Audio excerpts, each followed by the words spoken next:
কালচারটা যখন আসলে ক্ষমতার পাশাপাশি রোল প্লে করার চেষ্টা করে তখন সেটা গণমানুষের না হয়ে ক্ষমতার একটা শক্তি হয়ে ওঠে। বয়ান উৎপাদন করতে আসলে কালচার খুব শক্তিশালী ভূমিকা রাখে। আমাদের একটা নতুন প্রযোজনা তৈরি হয়েছে, এটার নাম হচ্ছে জুলাইয়ের পরে। আমরা যেটা মনে করি সেটা হচ্ছে এখানে আমাদের 47, 52, 71, 24 এগুলো আমাদের পরম্পরা, ঘটনার পরম্পরা। একটা আটটার সাথে কন্ট্রাডিক্টরির এখানে কোনো সুযোগ নাই।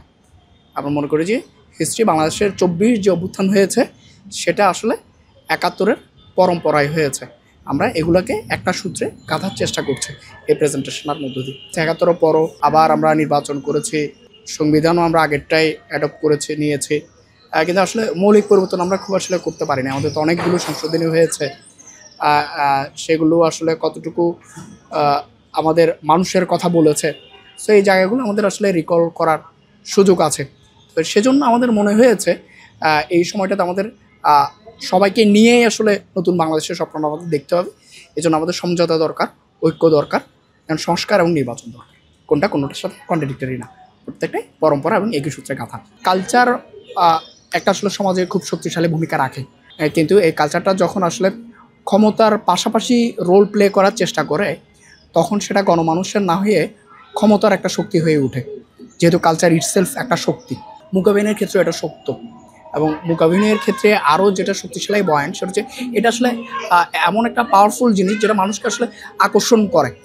মাইমের গেট আপ, মেকআপ, কস্টিউম, এটা পাবলিককে অ্যাটাচ করে। সো এখানে আসলে কথা বলার একটা শক্তি আছে। একজন পারফর্মার হিসেবে আমি মনে করি আসলে যখন যে কথাটা বলা দরকার এটা মানুষের আসলে বলা উচিত।